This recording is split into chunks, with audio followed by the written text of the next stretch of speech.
Bien. Chers collègues, bonjour à toutes et à tous. Tout d'abord, toutes mes excuses pour ces 4 minutes de retard. Nous commençons d'abord avec quelques annonces. Notre commission examinera bientôt le projet de loi relatif à l'accélération et à la simplification de la rénovation de l'habitat dégradé et des grandes opérations d'aménagement. Ce sera le 16 janvier prochain. Le texte est inscrit à l'ordre du jour en séance à partir du 22 janvier. Je vous propose de désigner M. Guillaume Vuittet et M. Lionel Royer-Perrault comme rapporteurs de ce texte. Y a-t-il des oppositions? Eh bien, ils sont donc nommés rapporteurs. J'ai une deuxième annonce. La conférence des présidents du mardi 19 décembre a arrêté la liste des textes transpartisans devant être examinés lors de la prochaine semaine de l'Assemblée nationale débutant le 29 janvier 2024. Parmi ces textes, la Commission des affaires économiques aura examiné la proposition de loi visant à faciliter la transformation des bureaux en logements. Nous le ferons le mercredi 24 janvier prochain. Je vous propose de désigner M. Romain Daubier comme rapporteur de ce texte. Y a-t-il des oppositions? Eh bien, M. Romain Daubier est donc nommé rapporteur sur ce texte. Je vous indique aussi que lors de la semaine de l'Assemblée nationale, 2 textes seront inscrits en séance sur la proposition du groupe Renaissance. La suite de l'examen de la proposition de loi visant à remédier au déséquilibre du marché locatif en zone tendue, dont la discussion n'avait pas pu être achevée lors de la semaine de l'Assemblée début décembre. Puis nous aurons aussi une proposition de résolution européenne relative à l'adoption d'une loi européenne sur l'espace, pour laquelle nous nommerons un rapporteur mi-janvier. Je vous rappelle que 2 déplacements, toujours dans les annonces du jour, pardon, madame et monsieur le rapporteur. Je vous rappelle que 2 déplacements seront organisés par la commission début 2024. Je le dis comme ça, chacun peut prévoir dans l'agenda d'y participer. Le mardi 30 janvier, les commissaires qui le souhaitent pourront rencontrer madame Christelle Heidmann, directrice générale d'Orange, au siège de cette entreprise. Et le jeudi 8 février, une délégation visitera la manufacture alpine de Dieppe, en présence probablement de monsieur Jean-Dominique Sénard, président du conseil d'administration du groupe Renault. J'allais le dire, mais j'attends qu'il soit là parce que je souhaite lui souhaiter un bon anniversaire, parce que c'est aujourd'hui son anniversaire. Et donc j'attends qu'il arrive, parce qu'il est membre, mais donc effectivement en présence de Sébastien Jumel et avec bien sûr l'invitation de Sébastien Jumel. Pour ceux d'entre vous qui ne l'auraient pas déjà fait, j'indique à nouveau que vous devez vous inscrire à chacun des événements avant le mardi 16 janvier. Donc pour le mardi 30, Orange, jeudi 8 février, Alpine. Je vous invite, si vous êtes intéressé par ces 2 déplacements, ces 2 événements, à vous inscrire avant le mardi 16 janvier. Voilà, j'en ai terminé avec les annonces préalables.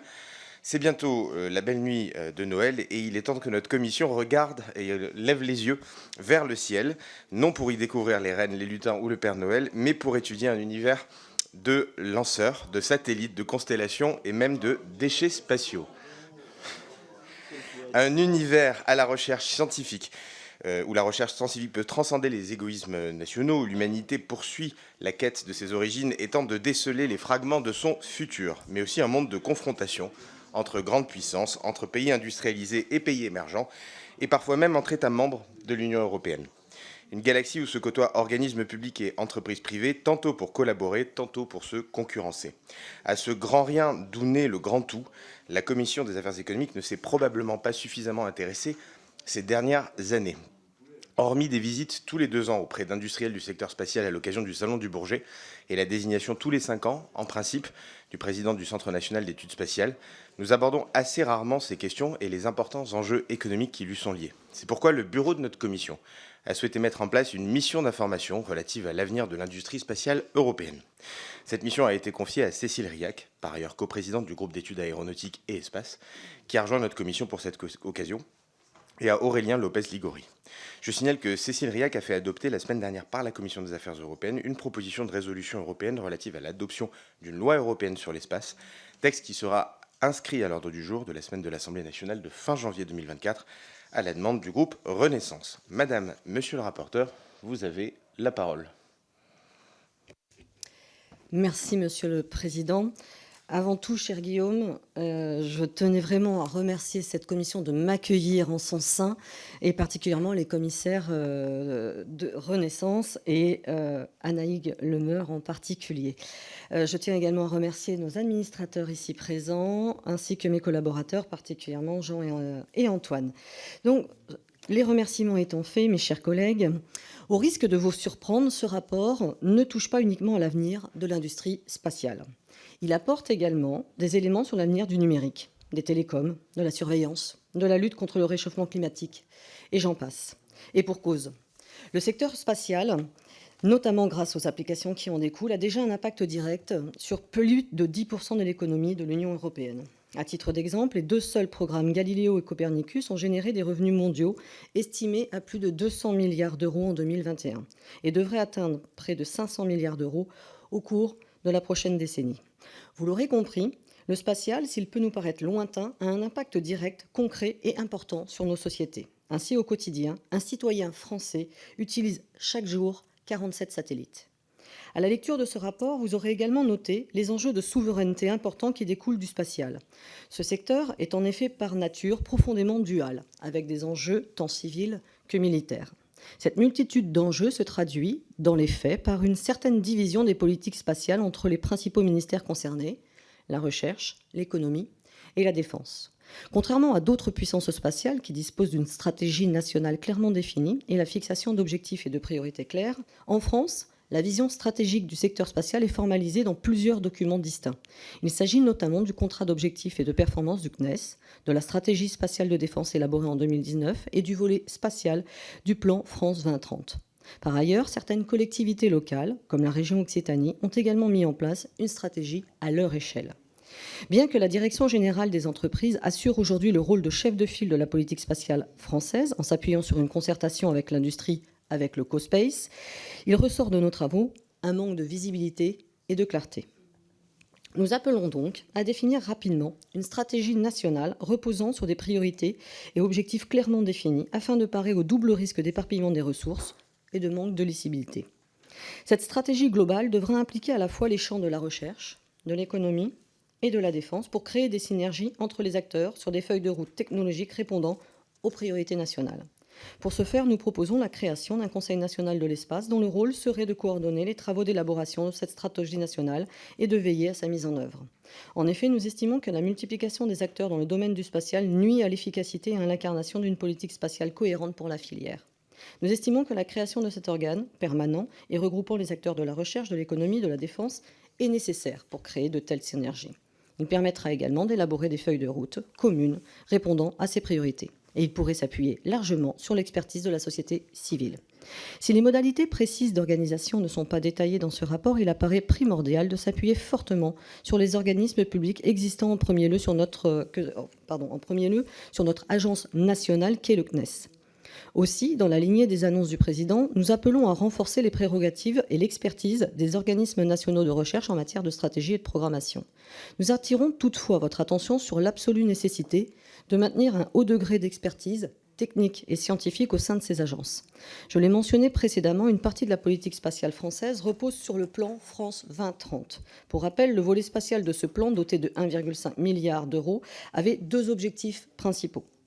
Rattraper le retard sur certains segments du marché clés, comme les lanceurs réutilisables ou les constellations, investir dans des nouveaux usages. Si le plan est unanimement salué par les acteurs auditionnés, et ils ont été nombreux, nous avons fait plus d'une 40aine d'auditions, il ressort toutefois des travaux des difficultés importantes dans l'exécution. En premier lieu, le niveau d'engagement des crédits du plan 2030 concernant le spatial est décevant. À date, seuls 200 millions d'euros ont été engagés sur les différents projets soutenus. Il s'agit comparativement d'un des taux d'engagement les plus faibles par rapport aux autres volets du plan France 2030. Face à ce constat, nous estimons qu'il est aussi urgent qu'indispensable d'étudier les leviers permettant de débloquer la situation, notamment en raccourcissant les différentes phases de validation nécessaires qui apparaissent aujourd'hui trop longues au regard de la dynamique du secteur et des start-up qui le composent. En outre, nous appelons également à augmenter les taux de soutien prévus au sein des appels à projets qui semblent inférieurs aux pratiques des pays voisins, freinant l'attractivité de ce dispositif pour les entreprises n'ayant pas les capacités d'apporter le reste des financements pour répondre à ces appels. Enfin, au regard des difficultés d'accès au financement et au vu de la particularité du secteur spatial, nous demandons l'augmentation de la part du plan consacrée à la commande publique. Malgré une privatisation des acteurs, le marché du spatial reste encore fortement institutionnel, particulièrement sur le secteur amont qui demande des investissements lourds et dont la rentabilité n'est pas effective. En ce sens, la deuxième phase de France 2030 devra tenir compte des priorités définies par la stratégie nationale pour appuyer les acteurs amenés à se positionner sur ces potentiels futurs marchés. Au regard des décisions de Séville, sur lesquelles j'espère que nous aurons l'occasion de revenir durant nos échanges, il nous semble important de mettre rapidement en œuvre ces mesures pour ne pas prendre à nouveau du retard dans certains domaines critiques. Pour en finir sur la partie purement économique, il est important de noter que le secteur du spatial demande des investissements conséquents qui ne peuvent être portés uniquement par la puissance publique. Le secteur a aussi besoin de financements privés pour disposer d'un niveau de capital risque suffisant. Le constat d'un déficit de disponibilité du capital risque en France et en Europe a fait consensus lors des auditions menées. En supplément de l'action importante de la BPI et de l'AID, nous appelons à sensibiliser les grandes entreprises françaises à l'impact du spatial sur leur activité, notamment sur la donnée. Nous recommandons donc d'étudier les voies et moyens d'orienter ces grands investisseurs vers le financement des entreprises technologiques. Alors que les opérations de seed et série A sont aisément finançables, les séries B et C sont très peu accessibles en Europe, faisant peser un risque réel sur l'industrie européenne d'un point de vue de souveraineté. Enfin, il me semblait évident de souligner l'importance de la dernière partie de ce rapport sur la diffusion de la culture spatiale. Le spatial est un domaine à part qui ne peut être résumé au seul enjeu de souveraineté et à la compétition économique internationale. Il s'agit également d'un enjeu de civilisation et d'avenir pour l'humanité. Il est indispensable de faire du spatial un outil de cohésion des citoyens européens et d'influence vis-à-vis de la diffusion des valeurs de progrès et de science historiquement au cœur de la civilisation occidentale et portée par l'Europe. Nous recommandons de donner une nouvelle ampleur à la politique de valorisation des activités spatiales en France afin de développer une vraie culture spatiale nationale. Cela pourrait passer par la création d'un événement national à destination du grand public, mais également par un renforcement de la communication autour des métiers du spatial ou en créant une mention, une spécialité spécifique au secteur spatial au sein des formations professionnelles et techniques pour mieux flécher les parcours. Mes chers collègues, vous l'aurez compris, le spatial est vital pour notre société, que ce soit pour construire les progrès technologiques et scientifiques de demain, pour réussir le défi de la transition énergétique et écologique ou pour garantir la souveraineté de la France et de l'Europe. À travers ce rapport, nous donnons des pistes de travail pour renforcer l'Europe et la France en la matière. Et je souhaiterais à ce titre vous inviter à vous saisir de ce sujet fondamental, que ce soit dans vos circonscriptions ou dans vos travaux parlementaires, pour mettre le spatial au cœur de l'Assemblée nationale. Je vous remercie. Merci beaucoup, Madame la rapporteure. Monsieur le rapporteur, c'est à vous. Merci, Monsieur le Président, chers collègues. Alors, nous vous présentons aujourd'hui avec ma collègue Cécile Riac le fruit de plusieurs dizaines d'auditions. Je ne vais pas revenir sur cette grosse introduction, je vais me focaliser sur d'autres sujets abordés dans le rapport. Mais déjà, dès le départ, on a un constat qui est assez évident. Malgré une histoire industrielle brillante, malgré les fleurons dont elle dispose, malgré le vivier d'ingénieurs qu'elle forme, l'Europe spatiale est aujourd'hui en retard par rapport à certains concurrents comme les Américains. Prenons par exemple le budget employé à cette industrie par les principales puissances du spatial. Celui des États-Unis et de la Chine est largement supérieur au budget européen et croît beaucoup plus rapidement. Pour les États-Unis, le budget institutionnel s'élève à 62 milliards d'euros en 2022, en progression de 71% par rapport à 2016. Quant à l'Europe, elle y consacre seulement 14 milliards d'euros pour 44% de progression. Alors pourquoi ce retard européen ?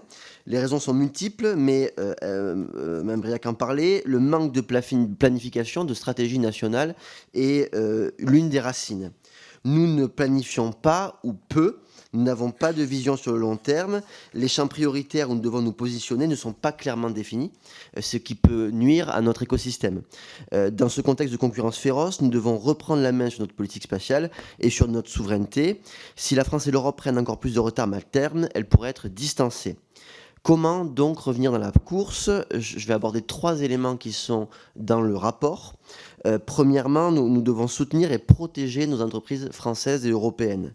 Nous avons la chance, en France, d'avoir un vivier de start-up et d'entreprises innovantes, sûrement le plus grand nombre en Europe, qui sont des acteurs de notre souveraineté. En France, le secteur spatial représente 32 000 emplois, 3 milliards de chiffre d'affaires, et nous devons à tout prix préserver ces entreprises. Le programme France 2030 nous permet de subventionner une partie d'entre elles. Toutefois, nous devons être conscients qu'à cause des difficultés de financement, Mme Briac en parlait, de passage à l'échelle ou tout simplement de la taille du marché, certaines ne parviendront pas à survivre. Et France 2030 doit agir comme un goulot d'étranglement. Il faut, pour l'octroi de ces subventions, choisir les startups les plus prometteuses, avec un accent sur les technologies de rupture et sur celles qui nous permettront de prendre de l'avance.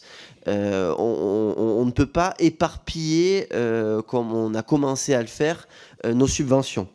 Les entreprises du spatial demandent également de la commande publique. La subvention, c'est bien, la commande publique, c'est mieux.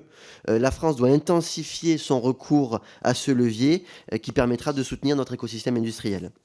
Ce qui m'amène à mon deuxième point, la libéralisation progressive du secteur du spatial ne doit pas pour autant mener à une privatisation totale. L'État doit toujours garder la main sur les grands projets spatiaux. Malheureusement, au niveau européen, certains pays ont une vision différente. Je pense à l'Allemagne, mais je pense aussi aux Pays-Bas et aux pays du Nord de manière générale, qui sont dans une logique de compétition, n'hésitant pas à acheter américain plutôt qu'européen. Et ce n'est pas la politique de la France et ça ne doit pas être la politique de l'Europe. Nous visons l'autonomie spatiale, que ce soit vis-à-vis des extra-européens, mais vis-à-vis du secteur privé. Car oui, le secteur privé doit se développer, mais il doit le faire sous le contrôle de la puissance publique. On ne doit jamais se retrouver dans un état de dépendance tel que le pays serait soumis aux desiderata du secteur privé. Il est impensable que la France se retrouve dans une situation comme celle de l'Ukraine, celle que l'Ukraine a pu connaître l'année dernière quand Elon Musk a refusé d'activer ses satellites avant une offensive ukrainienne. On ne peut pas se mettre dans cette situation et c'est pour ça qu'il faut continuer à préserver nos entreprises en fait, qui sont aussi des entreprises publiques comme Ariane. Il est impensable que la France se retrouve dans une situation comme celle que l'Ukraine a pu connaître l'année dernière. Pour que les entreprises et la puissance publique puissent marcher main dans la main, il faut d'abord qu'il y ait une vision, une vraie feuille de route définie par l'État. Donc c'est la stratégie nationale dont parlait Mme Briac à l'instant. Cela fait donc partie des recommandations du rapport. Ceci doit s'accompagner bien sûr d'un contrôle vigilant par l'État des investissements étrangers. Des entreprises extra-européennes ne doivent pas pouvoir être ravies sous nos yeux. Des entreprises extra-européennes ne doivent pas pouvoir ravir sous nos yeux des startups françaises ou européennes. Et ce principe ne doit pas seulement s'appliquer au spatial, mais aussi au numérique.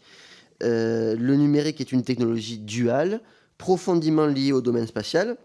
Et on ne dispose pas aujourd'hui des mêmes capacités de protection liées donc, au droit de la concurrence de l'Union entre le secteur spatial et le secteur numérique. Des ventes telles que Aldébaran ou Excelia ne peuvent pas se reproduire dans le domaine spatial comme dans le numérique. L'État doit veiller à ne pas laisser des pépites lui filer entre les doigts. Et j'en viens donc à mon troisième point. Je voudrais insister sur la convergence du numérique et du spatial.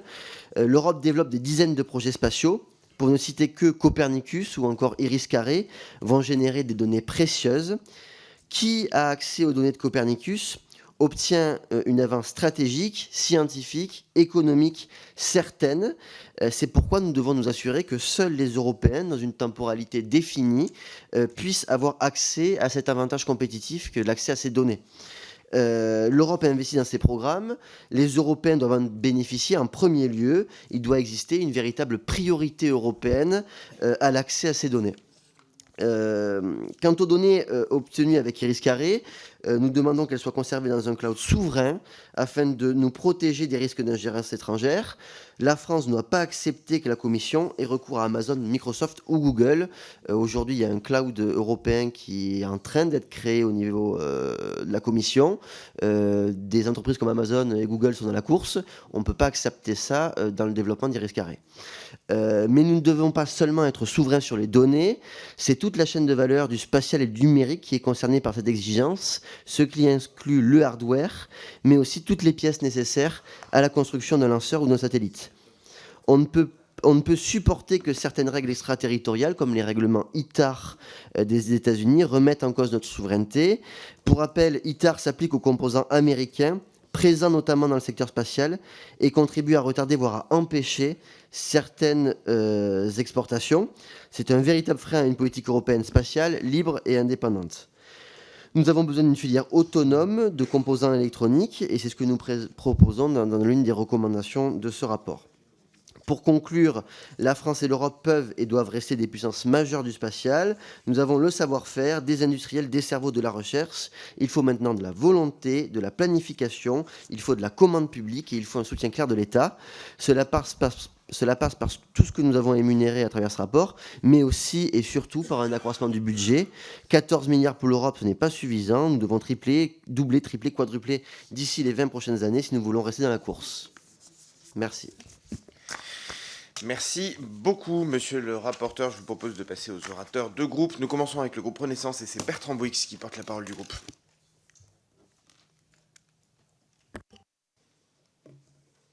Merci, Monsieur le Président. Mesdames et Messieurs les rapporteurs, aujourd'hui, seule une minorité d'États membres est dotée d'une législation nationale substantielle sur le spatial. Nous pouvons en être fiers. La France, au regard de ses spécificités, notamment son centre spatial guyanais d'où partent les lanceurs européens, fait partie de ceux qui ont une législation très avancée et il faut s'en féliciter. De fait, la loi sur les opérations spatiales françaises impose aux acteurs un certain nombre d'obligations fondamentales pour assurer un usage durable de l'espace en toute sécurité.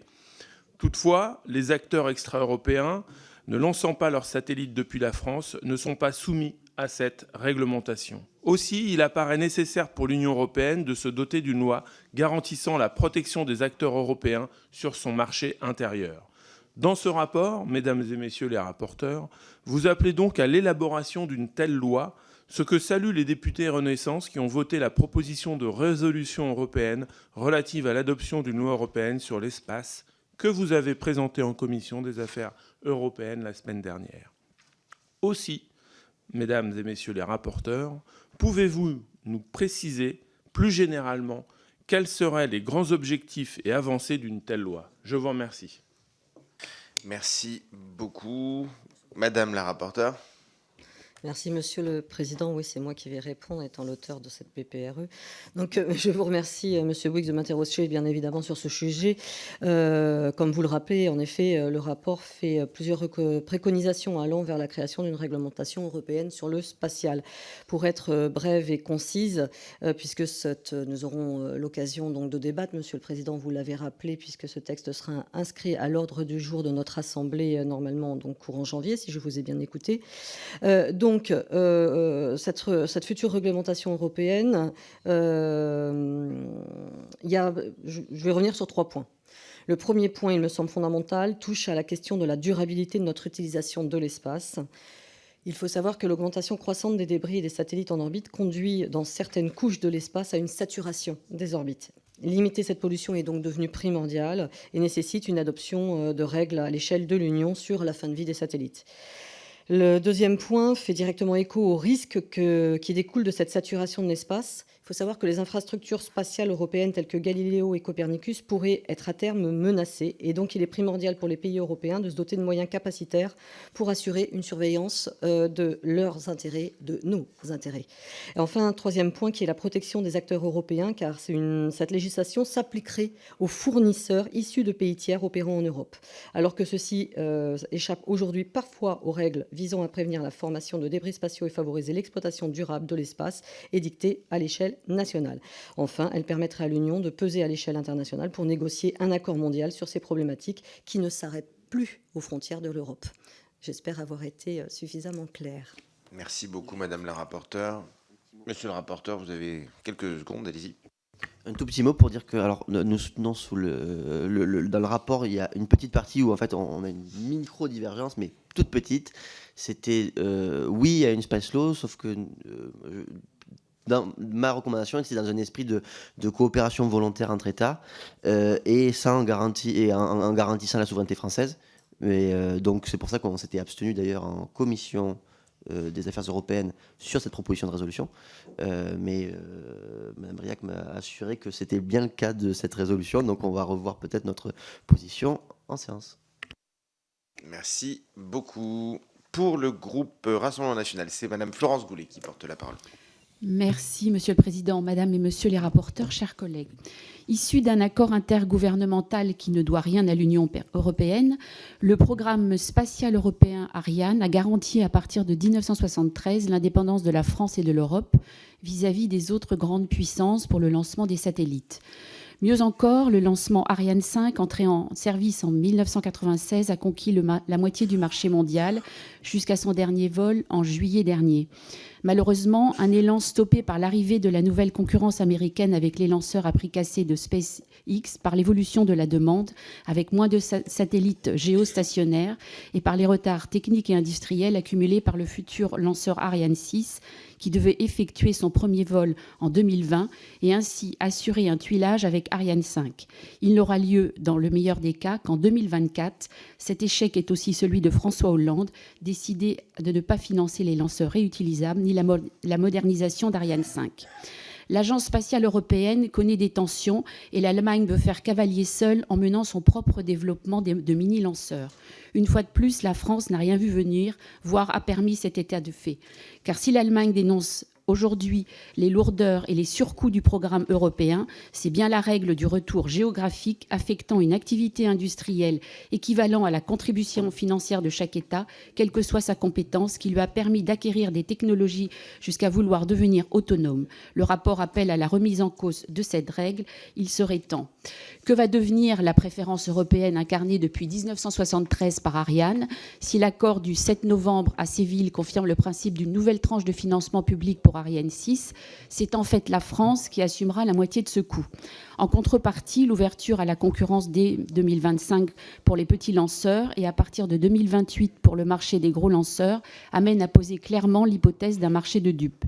Une fois de plus, par un couple franco-allemand qui n'existe que dans ses rêves, M. Macron aura signé la fin programmée d'une ambition nationale. Ouvrir le marché des lancements de satellites à la concurrence va opérer un changement funeste pour l'Europe spatiale, fondée jusqu'alors sur une coopération entre nations. Une nouvelle fois, M. Macron sacrifie notre souveraineté, notre savoir-faire et toute une filière. Le réveil sera difficile et coûteux pour les Français. Je vous remercie. Qui souhaite répondre, Monsieur Lopez-Igourie? Je vais commencer sur le Galileo qui est aujourd'hui tiré par SpaceX. Aujourd'hui, si nous ne tirons pas par SpaceX, Galileo risque de devenir inefficient et c'est aujourd'hui un des meilleurs satellites de localisation. Mais pourquoi on en arrive à Galileo, au tir de Galileo par SpaceX? Ça appuie ce qu'on dit en partie dans le rapport, c'est que on a besoin d'une autonomie. Entre Ariane 5 et Ariane 6, on a dû tirer par Soyouz, donc grâce aux Russes, et la guerre en Ukraine nous a poussé à abandonner ces tirs avec Soyouz. Ce qui prouve qu'il faut être totalement indépendant et autonome. On ne peut se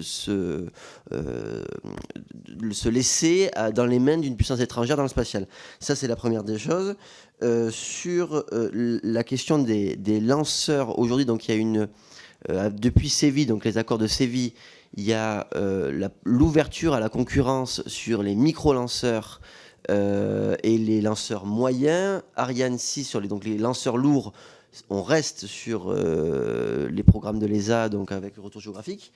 C'est ce que je disais tout à l'heure, il va falloir faire très attention à ne pas laisser dans le secteur privé trop de pouvoir et demain que Ariane soit concurrencée par ce secteur privé, ce qui pourrait remettre en cause notre souveraineté. La souveraineté, elle n'est pas seulement vis-à-vis des extra-européens, elle est aussi vis-à-vis du secteur privé.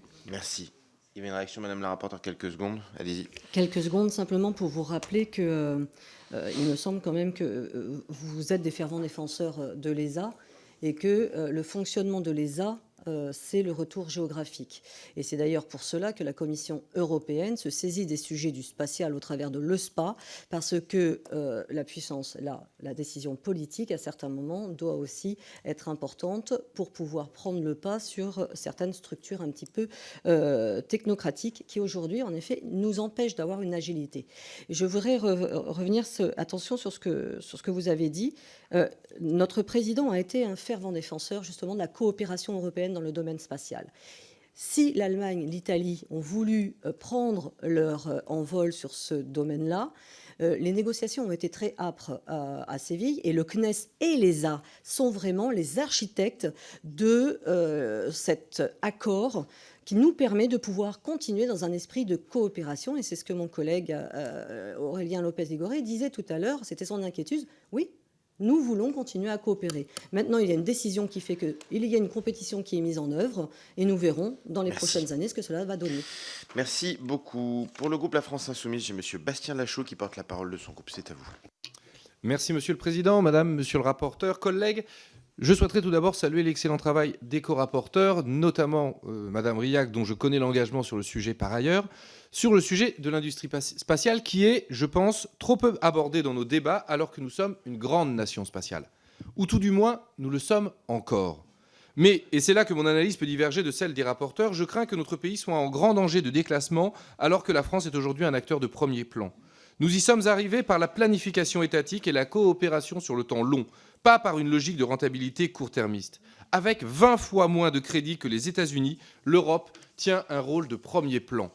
Je ne peux donc pas me réjouir, comme le font les rapporteurs, des conclusions de la ministérielle de Séville qui entérinent la mise en concurrence sur le secteur des petits lanceurs dans le but pour l'Allemagne de concurrencer le programme qui succédera à Ariane 6. Cette compétition ouverte entre les acteurs européens est non seulement mortifère et risque d'anéantir à moyen terme notre autonomie stratégique, mais elle est aussi dangereuse pour l'industrie française dont le modèle est peu adapté à cette compétition ouverte. Le président Macron a tardé à prendre conscience du danger. Pire, la réponse qu'il apporte, centrée sur le programme France 2030, n'est pas adaptée au domaine du spatial, comme le relèvent fort justement les rapporteurs. Avec la France Insoumise, nous voulons une réelle stratégie spatiale française, souveraine et avec un fort pilotage de l'État, assurant la cohérence des politiques publiques sans naïveté face à nos compétiteurs. Nous devons combattre la logique de compétition et de marché au détriment de nos atouts, de notre puissance et de notre souveraineté.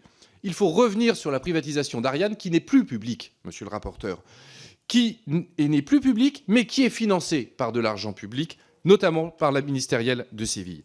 Nous préconisons la rédaction d'un livre blanc de l'espace qui permettrait notamment de planifier une politique spatiale et coordonner les acteurs de la filière et de redonner à la France une voie de puissance au sein de l'ESA. Il faudrait une autorité interministérielle dédiée à l'espace qui piloterait les politiques spatiales et ainsi retirer à Bercy sa primauté de décision. Deuxième point important sur lequel je ne partagerai pas votre analyse, qui est le pilotage de la politique spatiale européenne et la concurrence croissante entre l'ESA et l'Union européenne. Pourtant, l'Agence spatiale européenne est un modèle de coopération intergouvernementale qui a permis les succès de la politique spatiale européenne pendant 5 décennies. Troisième point que je souhaiterais aborder, la question de l'appropriation comme de l'exploitation des ressources spatiales que votre rapport n'aborde pas, sauf erreur. Pourtant, le Luxembourg, pays européen, a légiféré pour permettre l'exploitation et l'appropriation des ressources spatiales. Les accords Artemis signés par la France entérinent également le principe de l'exploitation. Le groupe de la France Insoumise s'oppose fermement à l'appropriation et l'exploitation marchande des ressources spatiales et à la logique de marchandisation. Le spatial doit au contraire être le vecteur de la coopération au service de la paix. Cet usage doit être développé, notamment au profit de la recherche scientifique qui est trop souvent oubliée, car la recherche sur le climat à partir des données spatiales sera essentielle pour faire face au changement climatique. Nous avons besoin de cet usage du spatial en lieu et place de la marchandisation qui cherche à exploiter les ressources spatiales après les ressources terrestres. Je vous remercie. Merci beaucoup. Madame la rapporteure. Merci, monsieur Lachaud. Alors, pour revenir sur le sujet des investissements. Certes, il y a une mise en concurrence à Séville uniquement sur les micro-lanceurs, et vous l'avez très bien dit, ça va être une nouvelle manière de travailler. Mais nous sommes toujours au niveau de l'Europe sur des investissements en coopération, particulièrement sur les vols cargo. Et pour quelque chose qui est très important pour la France et pour nos Outre-mer, un réengagement vis-à-vis du centre spatial guyanais, où les accords de Séville entérinent quand même des décisions de l'aménagement d'une partie de notre territoire à ce sujet. Donc il y a une nouveauté jusqu'en 2025 qui fait qu'il y a une compétition ouverte sur les micro-lanceurs et nous verrons ce qui se passera en 2025 sur la prochaine interministérielle quant au financement. Par tous les acteurs que nous avons auditionnés, j'ai quand même fortement confiance, particulièrement dans la France et dans les technologies que nous développons. Et là, nous sommes tout à fait d'accord. Nous sommes leaders. Nous sommes leaders à la fois techniques, scientifiques, et nous avons même un leadership en termes de sensibilité sur le spatial. Donc, j'ai pleinement confiance, particulièrement en Maya, qui fait que nous avons un moyen lanceur, un petit lanceur, qui demain pourra devenir grand. Simplement, programme 2030, ce n'est qu'une brique de la politique spatiale. Il faut savoir qu'à côté, il y a quand même les financements des autres organismes de recherche. Je parle de l'ONERA, le côté plutôt défense, mais également le CNES, le CNRS. Et donc, France 2030 n'est qu'une brique financière qui a permis aujourd'hui, en effet, c'est une décision politique, la France a voulu investir dans le domaine de la recherche et particulièrement du spatial. Merci. On déborde franchement, mais allez-y, encore une petite minute. Juste en quelques mots, vous nous reprochez de ne pas parler de pilotage de l'état de planification. C'est exactement ce qu'on a fait dans ce rapport.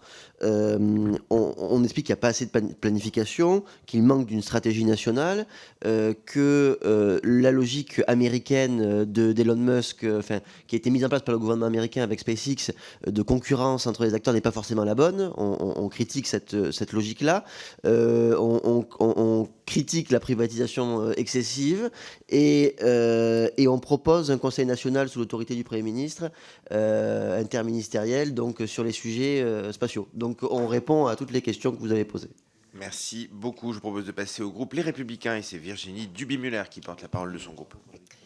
Merci Monsieur le Président. Je voulais saluer bien sûr le travail des deux co-rapporteurs de ce texte et je souscris à vos recommandations qui prévoient une clarification de la stratégie spatiale française et une meilleure structuration de la filière spatiale européenne.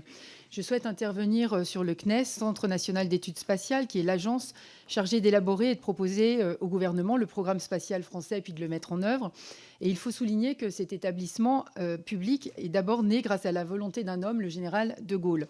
C'est avec une vision claire pour l'avenir du pays que le général de Gaulle soutenait en 1961 la création du CNES, qui a permis à la France d'être la 3e puissance spatiale mondiale depuis longtemps. Cependant, alors que le CNES est un des principaux contributeurs de l'Agence spatiale européenne, l'idée d'unité européenne sur cette question semble révéler être un leurre. Le hasard fait que la semaine dernière, j'étais justement à Cayenne avec l'IHEDN et plus spécifiquement, j'ai pu visiter le centre spatial guyanais à Kourou. Et on m'a rapporté les problèmes qui ont déjà eu lieu par le passé sur les stratégies divergentes entre États censés être des partenaires européens. Et j'ai pu voir d'ailleurs l'abandon des fusées Soyouz depuis la guerre en Ukraine, que nous ne sommes pas capables de faire fonctionner, faute de technologie. Alors je voulais aussi revenir sur quelques années en arrière, puisqu'en 2009, je rappelle que le Premier ministre, François Fillon, avait demandé un rapport sur l'avenir des lanceurs à Bernard Bigot, donc administrateur général du CEA, Laurent Collet-Billon, délégué général pour l'armement, et Yannick Descata, président du CNES. Ils avaient recommandé la construction d'un nouveau type de lanceur pour concurrencer, par exemple, ceux de SpaceX.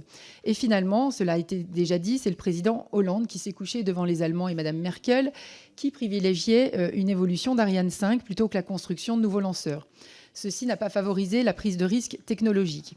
Plus récemment, le président Macron, dans son discours à Toulouse, le 11 décembre dernier, prenait acte de la volonté de nos partenaires européens, l'Allemagne et l'Italie en tête, de vouloir être des compétiteurs. Le plan France 2030 doit permettre de soutenir l'action de nos entreprises de la filière spatiale, mais il serait terrible de voir des entreprises nationales perdre du terrain, alors qu'elles sont essentielles pour assurer notre souveraineté de l'espace. Je crois qu'il est nécessaire, au plus haut niveau de l'État, qu'on sorte de cette naïveté vis-à-vis de notre voisin allemand, car ce sujet sur lequel nous observons des divergences importantes n'est pas le seul entre nos deux pays. On pense au projet SCAF. Donc ma première question est la suivante. Selon vous, le CNES est-il armé pour faire face à cette compétition entre États et acteurs privés? Dispose-t-il des moyens humains, financiers, scientifiques pour relever ces défis? Et j'avais une deuxième question sur une de vos propositions. Pouvez-vous expliquer l'idée donc de secrétaire général à l'espace? Quelles seraient ses missions et compétences en comparaison avec le CNES? Je crois qu'il faut bien sûr respecter les missions attribuées au CNES depuis sa création. Et finalement, quelle serait la valeur ajoutée de la nouvelle structure que vous proposez? Merci. Merci beaucoup, Madame la rapporteure. Je vais essayer d'être brève parce que c'est une question très complexe que vous parlez. Déjà, je vais commencer peut-être par la fin. Un secrétariat général, en effet, ça peut être quelque chose qui est adossé à ce que nous préconisons au niveau du Conseil national de l'espace. Et bien évidemment, le CNES, c'est la structure française sur laquelle nous devons nous appuyer. Le CNES est armé, oui, complètement armé, puisque le CNES est l'un des partenaires le premier partenaire de l'ESA. Notre agence spatiale est reconnue à l'échelle mondiale, à la fois pour son expertise, pour sa qualité également stratégique, puisque le CNES, par rapport à sa création, a évolué également, et aujourd'hui se dote d'une vision stratégique. Il a créé des nouvelles branches, particulièrement pour intégrer le New Space. Donc le CNES évolue avec notre société et avec les technologies. Depuis, vous êtes plusieurs à chaque fois à parler de Séville en parlant de l'Allemagne. Attention, il n'y a pas que l'Allemagne qui a mis, je dirais, les doigts dans l'engrenage. Il ne faut pas oublier qu'il y a l'Italie. Il ne faut pas oublier que derrière, que l'Espagne aussi est en train de développer son propre micro-lanceur. Et là où il y a une erreur qui est commise, à mon sens, dans les propos que j'entends, c'est que tout le monde se focalise sur cette compétition. On ne parle que des micro-lanceurs. Et aujourd'hui, les micro-lanceurs, c'est 2% du spatial. Tout le reste dans la coopération avec nos partenaires européens. Et là aussi, il faut bien faire le distinguo entre nos partenaires au sein de l'ESA et nos partenaires européens au sein de l'Union européenne. Concernant le CSG, attention, Soyouz, nous n'avons pas le droit de toucher, c'est une propriété russe. Donc il est vrai que comme ils sont partis, ils ont abandonné en effet peut-être leur matériel. Nous n'avons pas le droit de nous approprier ce matériel. Par contre, nous sommes en train, et les accords de Séville l'ont acté, de récupérer le pas de tir qui était dédié à Soyouz pour justement pouvoir le remettre à niveau. Donc là-dessus, le CSG et le CNES travaillent vraiment aussi en partenariat très serré avec l'ESA. Merci. Donc là, je peux vous rassurer, on est encore dans de la coopération. Merci beaucoup. Je propose pour le groupe démocrate Laurent Esquenet. Gox. Pardon, excusez-moi. Merci Monsieur le Président, Madame la rapporteure, Monsieur le rapporteur. Je tenais avant tout à vous remercier d'avoir souhaité mener cette mission d'information relative à l'avenir du secteur spatial. Je sais, Madame Briac, tout l'intérêt que vous portez à ce sujet qui nous tient à tous les deux particulièrement à cœur. Le rapport est crucial. Il doit éclairer la représentation nationale alors que l'industrie spatiale est confrontée à des défis sans précédent. Le secteur fait face à un paradoxe immense. Il doit renforcer ses investissements dans un contexte pourtant instable, de très forte concurrence des nouveaux acteurs privés. Le modèle européen, construit sur des acteurs transnationaux, épaulés par les États, est mis en difficulté par la montée du New Space et ses entreprises pas forcément vertueuses. À Toulouse, des entreprises telles que Airbus Defence and Space et Thales Alenia Space se distinguent par leur engagement en faveur de l'innovation dans le secteur spatial. Comme j'aime à le dire, Toulouse n'est pas seulement la capitale de l'aéronautique, elle est aussi celle du spatial. Ces entreprises ainsi que d'autres acteurs régionaux sont des pionniers du secteur grâce au soutien fort de l'Union européenne. Comme votre rapport le rappelle, la France spatiale s'incarne géographiquement en Occitanie et plus spécifiquement dans une ville et sa proximité immédiate au Toulouse. C'est pour nous, Occitans, une véritable fierté. À ce titre, la stratégie de la région Occitanie souligne notre attachement à assurer un développement du secteur spatial sur notre territoire. Notre agence d'attractivité a d'ailleurs permis d'attirer à Toulouse Atroscale, qui a annoncé il y a 2 mois son implantation. Toutefois, afin d'assurer une gestion collective et la plus efficace possible de ces deniers publics, comment mettre en place véritablement une collaboration entre collectivités et l'État sur ce sujet ? Le rapport souligne en creux la nécessité de faire la transition écologique dans le secteur spatial européen, mettant en avant la nécessité d'adopter des pratiques toujours plus respectueuses de l'environnement. À ce titre, nous devons améliorer tant la conception des missions spatiales que la gestion des déchets orbitaux. Est-ce une thématique identifiée par les personnes auditionnées ? Alors que les États-Unis ont, il y a 2 mois, infligé à un acteur privé la première amende pour déchets spatiaux, quelle est la politique européenne sur le sujet ? Certains nous demandent d'abandonner cette industrie qu'ils jugent trop polluante. Au contraire, c'est en soutenant les entreprises et en adoptant une approche résolue en facteur du spatial que nous forgerons un avenir où l'industrie européenne continuera d'inspirer, d'innover et de contribuer positivement à notre planète et à ses habitants. Les innovations du spatial contribuent à bâtir le socle commun des technologies du quotidien. Le secteur est donc essentiel pour nous permettre un futur propre et durable dans l'espace comme sur notre bonne vieille Terre. Je vous remercie.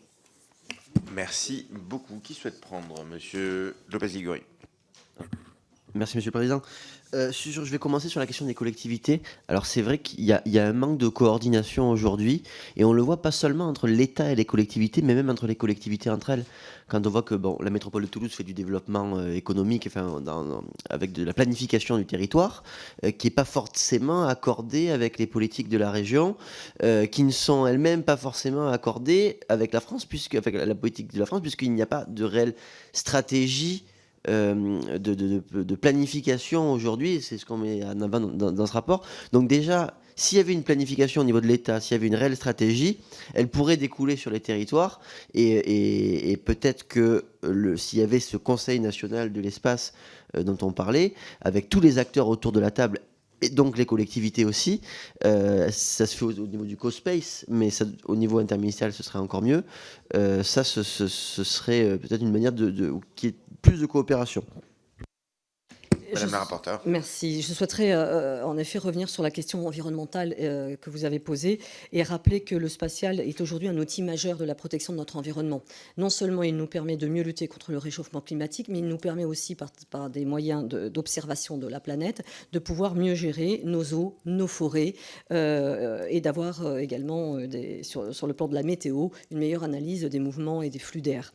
Toutefois, la question de l'impact environnemental doit être posée et aujourd'hui, il faut le souligner, il n'existe quasiment aucune étude permettant d'évaluer de manière très fiable et précise l'empreinte carbone de l'industrie spatiale. Donc il y a peut-être plusieurs axes pour agir. Sur la pollution orbitale, en limitant la prolifération des débris, on en a parlé tout à l'heure. Sur les lanceurs, les nouveaux projets utilisent des carburants avec un impact moins important et améliorent leur efficience. Sur les bases de lancement, avec par exemple le projet Iguane, qui vient d'être adopté donc, pour le département de la Guyane, qui vise à produire de l'hydrogène vert pour alimenter justement la base en énergie décarbonée. Sur les sites industriels, enfin, avec les réformes que nous menons en France, comme le projet Industrie verte, permet d'avoir une décarbonation des sites. Et lors de nos différents déplacements, nous l'avons constaté, que ce soit à Vernon, que ce soit chez vous, monsieur le député, à Toulouse. Et même dans nos discussions au niveau européen, ça fait vraiment partie aujourd'hui des priorités des acteurs de l'industrie française et européenne. Merci beaucoup. Je vous propose de passer au groupe socialiste et c'est monsieur Johnny Ajar qui porte la parole. Merci Monsieur le Président, Madame et Monsieur les rapporteurs, chers collègues. Vous m'excuserez si mes propos ne tiennent que peu compte de vos travaux, tant la transmission tardive du projet de rapport rend cet exercice difficile. Le fort développement de l'industrie spatiale privée depuis 15 ans, qu'on a appelé le New Space, a créé un défi colossal pour notre vieille industrie spatiale. En 2023, SpaceX a déjà réalisé 92 lancements, alors que nous attendons péniblement qu'Ariane 6 prenne le relais d'Ariane 5, dont le dernier lancement, seulement le second de l'année, a eu lieu en juillet. Certes, certaines missions, comme la mise en orbite des satellites James Webb ou JUICE, sont de premier rang, mais nous ne faisons pas le figure. Après Ariane 6, ou en parallèle de ce programme, il y a une urgente nécessité de penser le positionnement de notre industrie spatiale dans ce nouveau contexte et la manière dont nous souhaitons accompagner certaines start-up françaises et européennes pour avoir une offre souveraine plus agile. Afin cependant de ne pas créer de redite avec mes collègues qui sont déjà intervenus, je souhaite vous interroger sur un sujet trop souvent oublié qui est celui de l'intégration de notre programme spatial dans nos territoires. Le Centre spatial guyanais constitue une concentration fantastique de savoir, de technologie et de moyens au sein d'un pays, la Guyane. Autrement, parmi les territoires les plus pauvres socialement de France.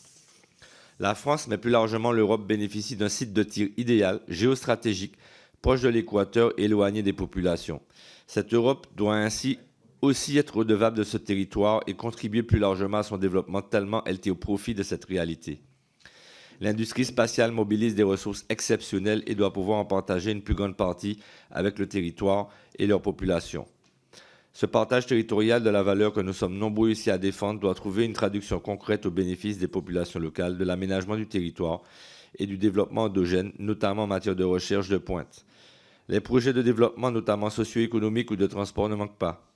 Un mécénat de compétences pourrait également être développé avec l'Université de la Guyane et du système scolaire, tant de brillants cerveaux grandissent et travaillent à quelques kilomètres. Je souhaiterais avoir votre sentiment et votre avis sur ces questions. Je vous remercie. Merci beaucoup. Madame la rapporteure. Ça marche. Merci, monsieur Ajar. Je vais d'abord revenir sur la première partie de votre question concernant le New Space. Il n'y a pas de concurrence aujourd'hui et tous les acteurs que nous avons auditionnés, qu'ils soient, je dirais, de l'industrie historique, particulièrement au travers du GIFAS, nous ont tous presque rassurés parce qu'aujourd'hui, il y a une véritable coopération entre le New Space et les acteurs historiques, et particulièrement auprès de nos grands industriels. Il est vrai que le New Space a un petit peu bousculé cette vieille machine qui était le spatial. Il est vrai que le New Space a peut-être permis justement de se rendre compte que la France était un petit peu endormie sur ses lauriers, qui d'ailleurs a fait que les lanceurs connaissent la crise dans laquelle nous nous trouvons. Donc le New Space aujourd'hui et l'industrie spatiale française et européenne travaillent main dans la main. Le New Space a d'ailleurs, au sein d'une alliance, intégré le GIFAS. Concernant notre capacité française, gérer notre excellence française, vous avez parlé de JUICE, vous avez parlé de James Webb. Il faut savoir que grâce à la qualité du lancement que nous avons effectué depuis le port spatial européen de Kourou, James Webb a gagné une demi-vie. Et c'est-à-dire que nous avons, par notre capacité technologique, par notre savoir-faire, donné aux Américains et à cette technologie de pointe qu'est James Webb, eh bien, nous avons réussi à prolonger la vie de cette mission scientifique. Ça, il faut le rappeler. Nous avons une expertise et nous avons cette qualité en termes de service.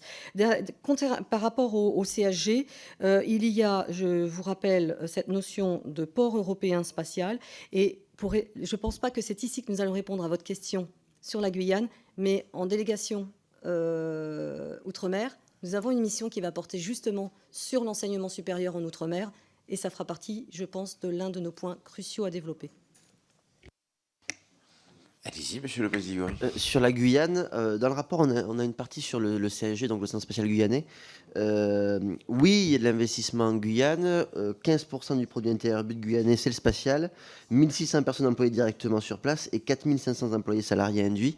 Donc, il y a une prise de conscience de ça, bien entendu, dans le rapport. Et puis, j'ai une recommandation que j'endosse à mon nom sur la question environnementale. Ne pas sacrifier à des règles environnementales excessivement restrictives la bonne conduite de projets spatiaux stratégiques tels que le réaménagement des pas de tir sur la base de Kourou. Pourquoi cette recommandation? Tout simplement parce qu'avec les règles environnementales actuelles, si on veut agrandir le site de Kourou, aujourd'hui ce serait presque impossible. C'est ce que nous dit le CSG. Et d'ailleurs, l'un des pas de tir qui était déjà anthropisé, qui avait été abandonné il y a plusieurs dizaines d'années, a dû être refait,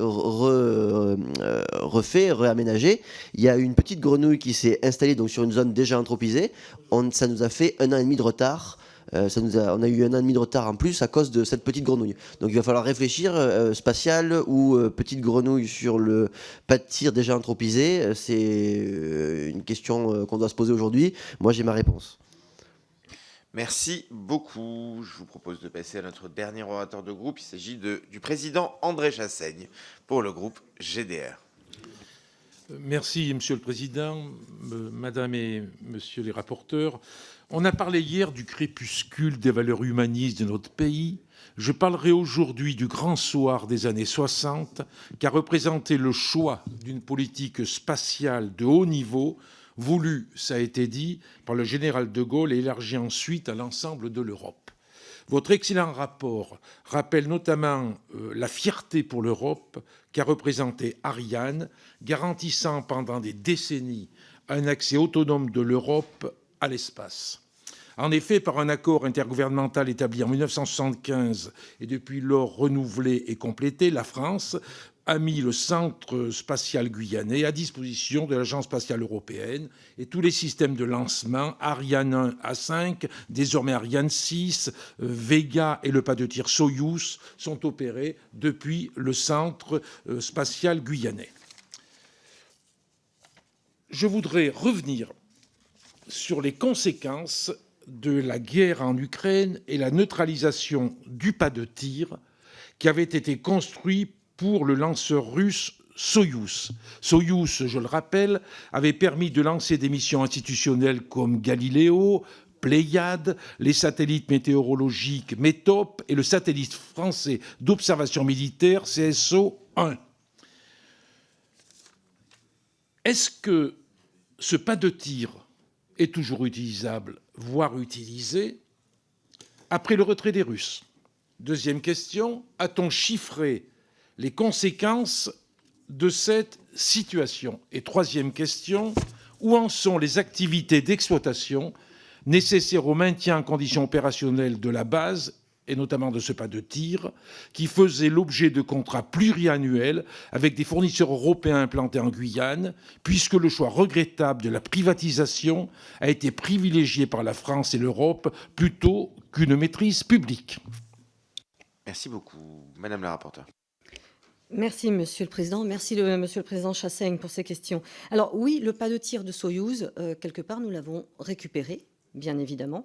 Il a fait partie, d'ailleurs, des accords de Séville, c'est-à-dire qu'il va être réaménagé pour être réexploité.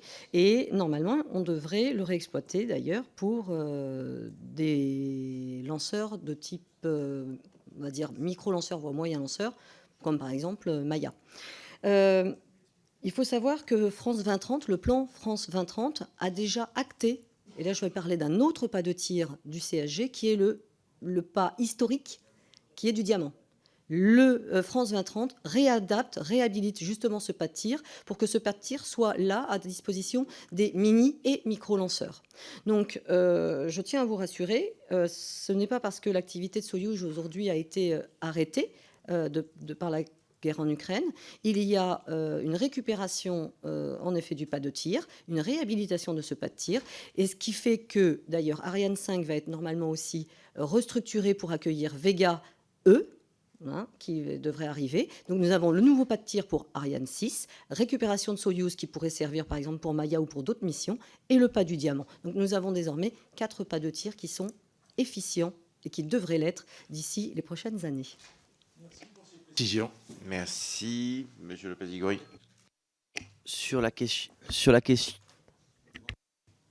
Merci, Monsieur le Président. Sur la question de la concurrence et de la privatisation, en fait, il y a deux modèles aujourd'hui qui s'offrent à nous. D'un côté, il y avait le modèle du retour géographique. Donc, plus un État investit dans le spatial, l'ESA, dans un programme spatial, plus il doit avoir de retombées économiques et donc d'industries liées à ce programme sur son territoire. Ça marchait très bien quand on était presque les seuls à investir. On était le principal investisseur de l'ESA. Aujourd'hui, les Allemands se sont réveillés. Ils investissent plus que nous dans l'ESA. Les Espagnols se sont réveillés. Les Italiens se sont réveillés. On est le 3e en termes d'investissement sur les satellites, alors qu'on était le premier il y a une vingtaine d'années. Donc la question, c'est... et de l'autre côté, l'ouverture à la concurrence, mais avec le risque de privatisation et le risque que notre acteur institutionnel, enfin notre acteur majeur qui est Ariane, soit concurrencé. C'est une bonne question. Est-ce qu'on doit plus investir dans l'ESA pour avoir plus de retombées économiques, ou est-ce qu'il faut ouvrir la concurrence et donc que nos entreprises, nos propres entreprises, puissent être concurrentielles, enfin, être placées sur le marché, et qu'on n'ait pas une obligation d'utiliser des entreprises allemandes comme on l'a fait sur les moteurs, où une entreprise de Vernon a dû partir en Allemagne à cause du retour géographique. C'est une bonne question. On ne l'aborde pas dans le rapport, mais on ouvre les voies sur plusieurs solutions. Merci beaucoup. Nous avons terminé avec les orateurs de groupe. Je vais prendre les questions individuelles. À ce stade, j'ai noté Madame Nicole Lepay, René Pilato, Lionel Tivoli, Jean-Pierre Vigier, Francis Dubois. Est-ce que j'ai oublié quelqu'un? Monsieur Falcon. Eh bien, très bien. On commence tout de suite avec Nicole Lepay. C'est à vous. Merci, Monsieur le Président. Merci, chers collègues, pour ce rapport. Le 24 décembre prochain, nous célébrerons le 44e anniversaire du premier vol d'Ariane. Ce programme est certainement l'un des plus beaux succès industriels européens. Il a permis d'assurer à l'Europe un accès autonome et souverain à l'espace. Toutefois, les programmes européens de lanceurs tels que Ariane 6 et Vega 5C sont dans une situation particulièrement difficile. Et l'accord trouvé en novembre dernier avec les États membres de l'Agence spatiale européenne risque de ne pas suffire. Il nous faut anticiper, avoir une vision à moyen et long terme pour rester dans la course. Nous sommes loin derrière le groupe privé SpaceX et les acteurs chinois qui totalisent plus de 120 lancements en 2022, alors qu'Ariane Space n'a effectué que 5 tirs, dont 3 avec Ariane 5 et 2 avec le lanceur Vega C. Le dernier soldé d'ailleurs par un échec le 20 décembre 2022. Comment pourrions-nous rattraper notre retard face aux États-Unis, face à la Chine? Et pensez-vous que la compétition intra-européenne à laquelle ils se livrent, avec l'Allemagne, l'Italie et la France, pour les petits lanceurs, soit bénéfique aux Européens? Je vous remercie. Merci beaucoup, Monsieur René Pilato. Merci, Monsieur le Président, Madame, Monsieur les rapporteurs. Moi, quand je vous écoute, j'ai l'impression de revivre un petit peu ce qu'on avait vécu avec EDF, GDF, c'est-à-dire un démantèlement, ensuite de la vente d'Alstom, rachat d'Alstom. Enfin, votre approche économique par France 2030 pour développer le spatial est étonnante, dans la mesure où il faut des investissements colossaux avec un retour sur investissement qui est faible et qui est très loin dans le temps. Donc, je plaide évidemment pour un pôle public spatial. Et ma question est assez simple. Ne craignez-vous pas que l'on vive avec le spatial ce que nous avons vécu avec l'énergie? Comment assurer la souveraineté de la France au niveau spatial si vous comptez sur un éparpillement des connaissances via des startups? Merci. Merci beaucoup. Monsieur Bastien Lachaud. Ah pardon, excusez-moi, non, je me suis planté. Monsieur Lionel Tivoli. Oui, Monsieur le Président, Monsieur le rapporteur, Madame la rapporteure, pardon. Suite à l'adoption en 2021 du règlement européen établissant un programme spatial de l'UE, le financement d'Ariane 6 a obligé les industriels du secteur à réduire leurs coûts de 10% dans une optique davantage commerciale et compétitive que scientifique et coopérative. L'UE n'en est pas à son premier coup de déconstruction de nos fleurons industriels, d'autant plus que la France est un pays leader dans le secteur spatial. Ainsi, l'ouverture à la concurrence internationale du marché des lanceurs de satellites est une menace directe à la souveraineté de la France dans le domaine spatial. En septembre 2021, nous dénoncions la délocalisation de la fabrication du moteur des fusées Ariane de Vernon dans l'Eure vers l'Allemagne. Véritable sacrifice d'un fleuron technologique français et de l'emploi de centaines d'ouvriers et d'ingénieurs. Quelles recommandations faites-vous compte tenu de la faiblesse des investissements et du retard relatif à Ariane 6, nonobstant la contrainte écologique très prégnante pour maintenir l'indépendance technologique de la France dans le domaine spatial face à la menace de SpaceX évoquée comme lanceur sur le programme Galileo et des investisseurs étrangers en général? Je vous remercie. Merci beaucoup. Monsieur Vigier. Oui, merci Monsieur le Président et Madame et Monsieur les rapporteurs. L'industrie spatiale européenne est un enjeu de souveraineté déterminant pour la France et l'Europe, notamment en matière de cybersécurité, mais pas que. C'est également un atout scientifique et technologique de première importance, que ce soit sur le plan de la lutte contre le réchauffement climatique, ou encore sur la gestion des catastrophes naturelles. Les images satellitaires, et vous le savez, permettent aujourd'hui de cartographier notre pays de façon plus nette et d'anticiper des phénomènes climatiques comme les inondations ou les cyclones. Cette anticipation s'avère décisive pour la sécurité des individus et pour la préservation des territoires. Aussi, pouvez-vous nous dire si notre industrie spatiale sera à la hauteur de cet enjeu crucial pour l'avenir, notamment compte tenu de la multiplication des phénomènes météorologiques extrêmes? Je vous remercie. Merci beaucoup. J'ai Monsieur Bastien Lachaud. Merci, Monsieur le Président. Une question pour préciser certaines choses, parce que bon, vous, sur la ministérielle de Séville, Madame la rapporteure, vous nous avez dit la concurrence uniquement sur les micro-lanceurs. Mais on peut le dire, parce que c'est ce qui est factuellement écrit, mais on sait bien quelle est la stratégie qui est derrière. On ne peut pas le nier. Je pense que si on nie la volonté de l'Allemagne, de l'Italie, vous avez raison, de gagner cette concurrence pour se poser en acteur principal du futur lanceur lourd de l'Union et de l'ESA, on passe à côté. Donc aujourd'hui, nous sommes en concurrence, y compris pour le futur du programme Ariane. Ariane 7, il n'y a aucune garantie que ce soit Ariane Group qui le produise. Et nous avons donc là un enjeu crucial pour la France, parce que nous avons une question de souveraineté derrière cela, qui est aussi la dissuasion nucléaire. Et nous sommes la seule nation européenne à avoir cet enjeu-là. Comment le traitez-vous? Merci beaucoup. Nous continuons avec Monsieur Frédéric Falcon.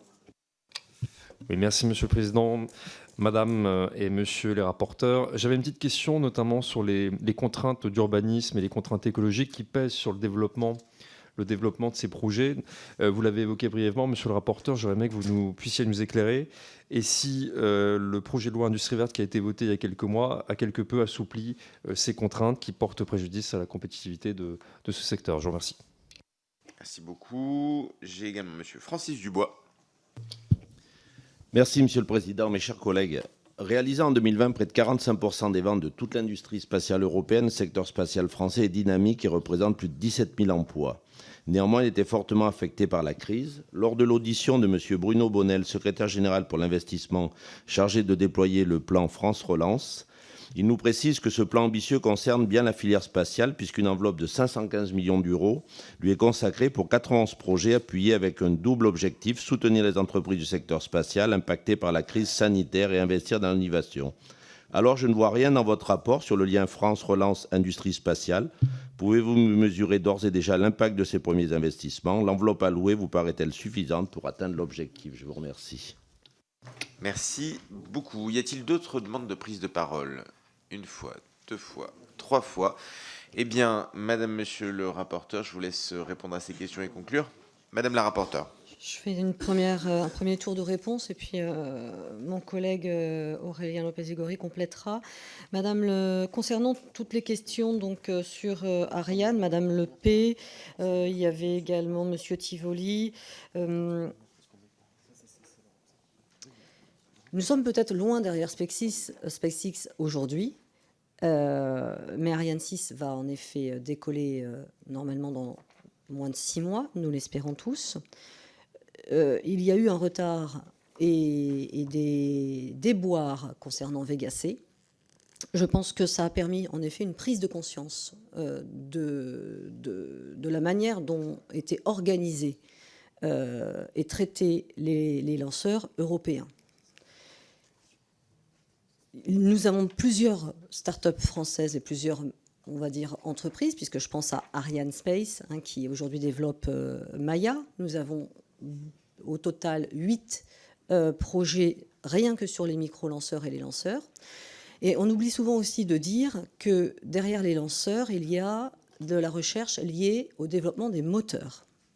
Et là aussi, nous avons plusieurs projets qui sont en cours pour améliorer non seulement l'efficacité de nos lanceurs, présager peut-être, et là je réponds concernant la suite d'Ariane 6, c'est-à-dire pouvoir aussi présager Ariane 7, et ce qui nous permet, Monsieur Lachaud, de pouvoir peut-être nous dire que la France, même dans un contexte de compétition, eh bien, a les moyens aujourd'hui de pouvoir aller vers une réponse voilà, de lanceurs. Je profite de ce que nous parlions parce qu'il y a un point que je n'ai pas pu aborder et qui m'a été en effet révélé tout au cours des auditions, mais aussi, et comme beaucoup parmi vous ici, vous avez beaucoup de sous-traitants en fait pour l'aéronautique et l'aérospatiale éparpillés sur nos territoires. Et par rapport au monde de la sous-traitance que nous connaissons dans beaucoup de domaines industriels et économiques, je voudrais attirer l'attention de cette commission sur le fait que les sous-traitants dans le domaine de l'aérospatial, s'ils disparaissent demain, parce que ce sont souvent des TPE, PME, ce sont des réels freins, justement, à la poursuite de l'évolution de notre industrie, mais aussi de notre intelligence spatiale. Nos TPE et nos PME produisent des briques technologiques. Ce n'est pas souvent le cas. Lorsque l'on parle de sous-traitance, souvent on délègue en fait des services. Là, dans le domaine spatial, nous sous-traitons véritablement de la compétence et de la compétence technique et technologique. Et donc, je profite de cette question sur les lanceurs pour alerter sur le fait que nous devons continuer à soutenir, là aussi, financièrement, les briques technologiques portées par nos TPE et nos PME. Ça permet de parler par rapport aux investissements colossaux de M. Pilato. Oui, en effet, nous devons continuer à investir. Il y a non seulement l'investissement public, mais également l'investissement privé sur lequel nous pouvons nous appuyer. Quand on fait la comparaison avec SpaceX, il ne faut pas oublier que derrière SpaceX, il y a la NASA. Et c'est aussi de la commande publique américaine. Et aujourd'hui, en fait, l'Europe a réussi à développer, c'est l'un des premiers partenariats en fait, public-privé. Si on regarde les modes de financement, c'est quasiment du 50-50. Maintenant, il va falloir que pour continuer ces investissements au très haut niveau, oui, nous avons besoin d'investissements publics, nous avons besoin derrière aussi de la commande publique.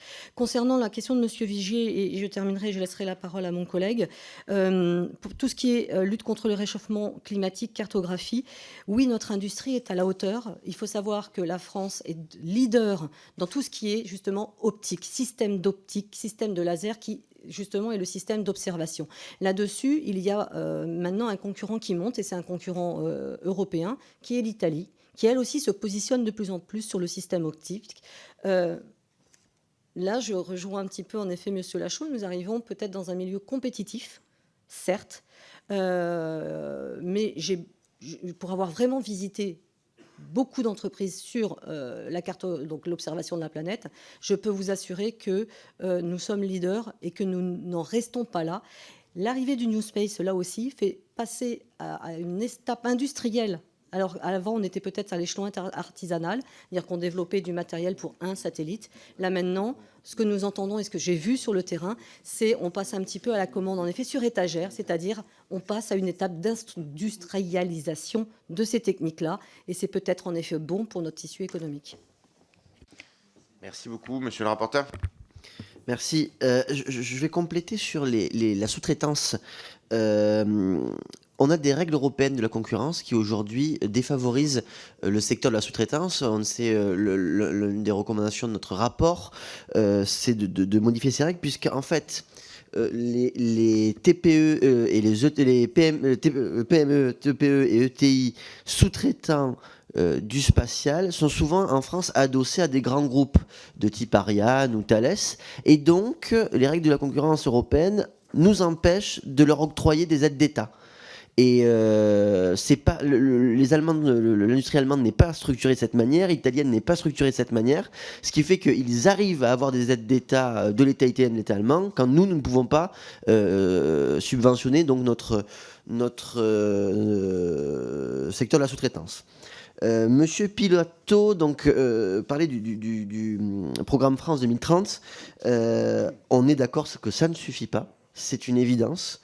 On est d'accord qu'il y a, comme ça a été créé, il y a un éparpillement de l'argent public, des deniers publics et de la connaissance, mais ça permet aussi de créer de l'émulation dans certains écosystèmes, là, le fait d'avoir autant de start-up. Mais en tout cas, ce qui est sûr, c'est qu'il y a un éparpillement des subventions. C'est pour ça qu'on parle de goulot d'étranglement dans la deuxième phase. Il faut absolument que sur chaque thématique ciblée dans cette stratégie nationale qu'on appelle de nos voeux, que quelques entreprises, 1, 2 entreprises, 3 peut-être, mais maximum, soit accompagné par France 2030, pour éviter cet éparpillement. Et bien entendu qu'il faut de la commande publique, mais malheureusement, on a un sujet, c'est que le spatial est européen, la France ne peut pas assumer seule la commande publique. Et on a des États, l'Allemagne en tête, les Pays-Bas, qui utilisent leur commande publique pour acheter américain, pour acheter les satellites américains, pour lancer américain. Donc il y a aussi un problème, c'est nous, sur le spatial, l'État français, on achète uniquement européen, quand d'autres ne le font pas. Et là, il y a un sujet. Monsieur Tivoli, sur la question de Vernon, les règles du retour géographique, c'est l'une des raisons pour laquelle on a perdu Vernon. C'est-à-dire qu'on est, ce que je disais tout à l'heure, on était presque seul à investir. Quand aujourd'hui on a des Allemands, quand on a des Italiens, des Espagnols qui se réveillent et qui investissent aussi dans les programmes de l'ESA, ça veut dire que selon les règles du retour géographique, ils doivent avoir des retombées économiques sur leur territoire. Et donc ces règles ont poussé à la délocalisation de l'usine de moteur à Vernon. Est-ce que ça ne doit pas nous appeler à remettre un petit peu en cause cette règle du retour géographique, peut-être? Est-ce que ça ne va pas nous amener droit dans les mains de la concurrence libre au niveau européen? Peut-être aussi, donc il va falloir trouver peut-être un entre-deux. Monsieur Vigier, sur Copernicus, on a de la chance d'avoir Copernicus aujourd'hui, c'est un des meilleurs satellites d'observation au monde. La question qui se pose, c'est sur le traitement des données de Copernicus, puisqu'aujourd'hui, on a très peu d'entreprises qui traitent ces données et qui sont efficients pour les traiter. Quand on voit que les données de Copernicus qui ont permis à l'État français, en fait, ont été traités par Google et rachetés par l'État français pour les fameuses piscines, vous savez, sur les cadastres, pour faire le compte de toutes les piscines, on n'est pas passé par une entreprise française ou européenne. On a utilisé des données de Copernicus européennes, retraitées par Google, rachetées par l'État français. En fait, il nous manque ce filon aujourd'hui qui est du traitement de la donnée.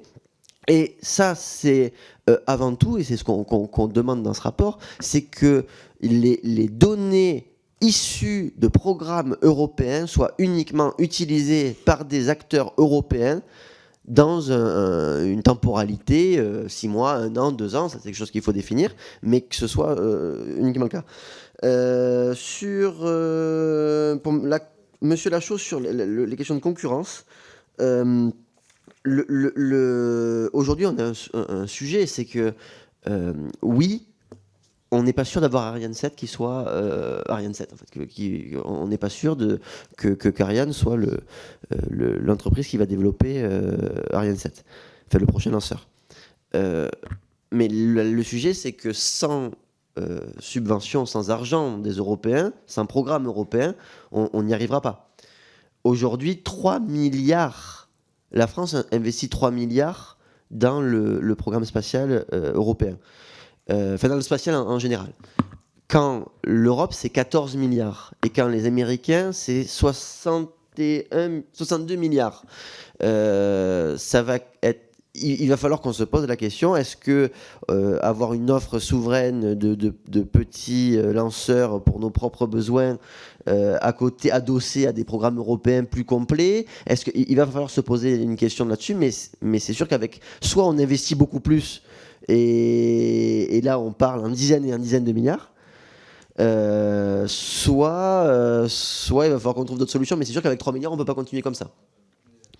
Et sur la question de M. Falcon sur l'urbanisation, c'est ce que je disais tout à l'heure, on a des sujets écologiques, on a du mal à urbaniser un peu, enfin, en tout cas à artificialiser plus sur le CSG, le Centre spatial guyanais, à cause de ces règles environnementales. On a un préfet de Guyane qui s'est battu pour justement essayer de faciliter les choses pour un réaménagement d'un pas de tir, mais ça a quand même pris 1 an et demi de retard, malgré un préfet qui s'est battu coude à coude pour essayer d'accélérer. Et ça va être très compliqué pour créer de nouveaux pas de tir. Donc il va falloir se poser cette question. Qu'est-ce qu'on priorise, en sachant surtout que, alors c'est très bien de protéger ces quelques petites grenouilles qui sont mises sur des zones déjà anthropisées, mais les satellites qu'on envoie, qui sont des satellites pour la plupart d'observation aujourd'hui comme Copernicus, permettent de détecter la déforestation, les changements climatiques. Donc est-ce qu'on est prêt pour 3-4 grenouilles sacrifier notre capacité à observer les changements climatiques et à les résoudre? Je pose la question, j'ai la réponse. Merci. Madame la rapporteure, vous souhaitiez apporter un complément? Oui, un complément, simplement. Donc, pour la question de Monsieur Dubois, ce n'est pas France Relance, parce qu'en effet, France Relance, il n'y a quasiment pas de volet spatial. Le seul, c'est vraiment dans France 2030 où il y a le volet spatial. Aujourd'hui, pour répondre très précisément, c'est 225 millions qui ont été actés sur les 1,5 milliard qui sont dotés, qui sont pourvus sur juste le volet spatial. Et c'est d'ailleurs pour ça que tous les acteurs, et là que ce soit les acteurs industriels, que ce soit le New Space, nous alertent sur la nécessité de modifier un petit peu le processus de France 2030. Là, c'est nous qui faisons cette recommandation pour qu'il n'y ait pas d'éparpillement, c'est-à-dire qu'il doit y avoir demain une stratégie et peut-être réduire les investissements sur ce qui fonctionne par rapport au premier volant. Et de deux, que ce soit aussi donc calibré de manière à répondre aux exigences du spatial. Il y a sur les différentes phases, lorsque vous faites des démonstrateurs dans le domaine spatial, des démonstrations technologiques, il faut d'abord un très gros investissement parce qu'il n'y a pas justement de retour immédiat. Il est clair que c'est un investissement à perte au début, donc c'est un pari sur la technologie et sur l'innovation. Donc cela, il faut véritablement l'accompagner. Et en fait, ce que nous disent aussi les acteurs émergents et l'industrie, c'est sur la phase du TRL, c'est-à-dire justement pour passer à la phase de pré-industrialisation et d'industrialisation. Et c'est là où je pense en effet qu'aujourd'hui, le France 2030 doit évoluer pour évoluer en fonction des besoins à la fois de nos TPE-PME, mais aussi à la fois de nos industries. J'ai essayé de répondre d'une manière plus précise. Concernant Vernon, je voudrais quand même vous rappeler que Vernon demeure quand même l'un des centres prioritaires, particulièrement d'Ariane Group. C'est là où nous avons développé Vulcain, c'est là où aujourd'hui nous développons le moteur Proteus, c'est donc là où Maya Space aujourd'hui est installé et se développe. Donc, et c'est quand même l'ESA qui permet justement le développement de ces technologies. Donc, ce sont des technologies européennes. Et concernant SpaceX, parce que tout le monde a parlé de SpaceX aujourd'hui, SpaceX, ok, c'est Elon Musk, c'est le modèle américain. Aujourd'hui, je pense que la France et l'Europe ne peuvent pas, et même ne doivent pas copier le modèle américain. Nous avons notre manière de travailler, nous avons notre manière de penser en tant qu'acteurs européens. Et aujourd'hui, la France et l'Europe doivent évoluer, penser, mais leur modèle économique du spatial. Et du spatial, j'ai toujours parlé, donc, vous savez, c'est toujours les 3 piliers, c'est l'économie, la recherche et la défense. Et on oublie qu'il y a un 4e pilier qui est celui des affaires étrangères et celui en fait justement de la communauté européenne. Et ce 4e pilier, c'est la diplomatie spatiale européenne qui s'appuie sur une diplomatie scientifique et à mon sens, eh bien, nous devons nous aussi nous appuyer sur ce 4e volet pour créer le modèle spatial européen d'un point de vue économique. Merci. On a oublié de faire quelque chose, c'est de remercier, enfin moi j'ai oublié en tout cas parce que Cécile l'a fait tout à l'heure, c'est de remercier nos administrateurs, Guillaume et Benjamin, qui nous ont accompagnés sur ces plus de 40 auditions et qui nous ont accompagnés sur ce rapport. Donc c'est un grand merci à eux pour leur travail et leur efficacité. Merci beaucoup, Madame, Monsieur le rapporteur, et à toutes les équipes, tous les administrateurs qui vous ont accompagnés. Je vais soumettre au vote de la commission l'autorisation de publier le rapport d'information. Qui est pour ?